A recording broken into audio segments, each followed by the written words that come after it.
Salam saudara, kembali berjumpa dalam program ringkasan Sekolah Sahabat Harian dari Gereja Masih Advent hari ke-7 Jemaat Yosudipuro. Dan kita tiba pada pelajaran hari Kamis, penjelmaan dan penampakan lain. Sebelum kita lanjut, mari kita berdoa. Bapa di surga, biarlah Roh Kudus-Mu yang boleh mengajar kami, memimpin dan juga menginsafkan kami untuk firman Tuhan yang akan kami pelajari. Terima kasih, dalam nama Tuhan Yesus kami berdoa. Amin. Kita langsung buka dengan membaca 2 Korintus pasal 11, ayat yang ke-14 mengatakan, hal itu tidak usah mengherankan sebab iblis pun menyamar sebagai malaikat terang. Dan ayat ke-15, jadi bukanlah satu hal yang ganjil jika para pelayan-pelayannya menyamar sebagai pelayan kebenaran. Kesudahan mereka akan setimpal dengan perbuatan mereka. Jadi kita lihat di dalam dua ayat ini, terutama ayat yang ke-14, bahwa iblis tidaklah menampilkan dirinya sebagai satu sosok yang kejam, yang membawa garpu yang besar. Kalau dia menampilkan diri dalam rupa yang kejam seperti ini, rupa yang mengerikan, maka akan ada sedikit orang yang akan tertipu. Tapi dia menampilkan dirinya, dikatakan sebagai malaikat terang, menyamar sebagai malaikat terang. Saudara, dengan cara seperti ini, maka dia bisa dengan mudah dan menyesatkan begitu banyak orang.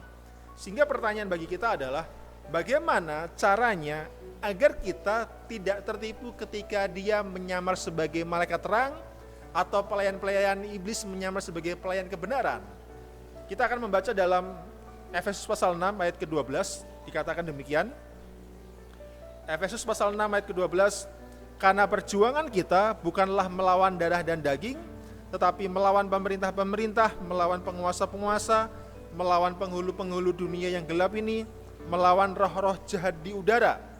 Anda perhatikan bagian akhir, melawan roh-roh jahat di udara menggambarkan melawan roh-roh setan. Dan bagaimana cara menghadapi penipuan-penipuan mereka yang menyamar sebagai malaikat terang? Di ayat ke-13 dikatakan, sebab itu ambillah seluruh perlengkapan senjata Allah supaya kamu dapat mengadakan perlawanan pada hari yang jahat itu dan tetap berdiri sesudah kamu menyelesaikan segala sesuatu. Saudara, perhatikan, perlindungan kita adalah bila mana kita mengambil perlengkapan senjata Tuhan. Bila mana kita mengambil perlengkapan senjata Tuhan sebagai perlindungan kita, maka kita tidak akan tertipu. Dan saya mau fokus kepada salah satu dari perlengkapan senjata Tuhan yang tertulis di dalam ayat ke-17, dikatakan demikian. Dan terimalah ketopong keselamatan dan pedang roh, yaitu firman Allah. Firman Tuhan sebagai perlindungan utama kita untuk mengenali penipuan iblis yang bisa jadi dia menyamar sebagai malaikat terang. Saudara, Anda bisa bayangkan kalau seandainya iblis menyamar sebagai salah satu dari anggota keluarga kita yang telah meninggal. Lalu tiba-tiba muncul, saudara.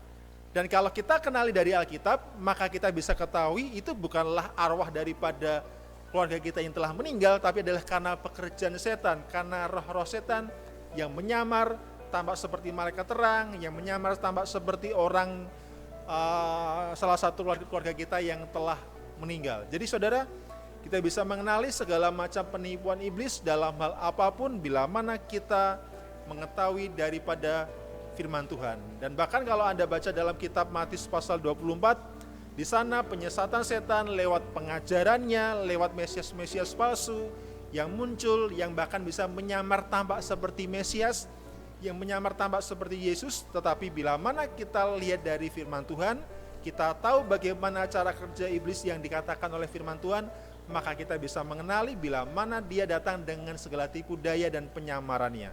Demikianlah firman Tuhan pada hari ini. Tuhan memberkati kita.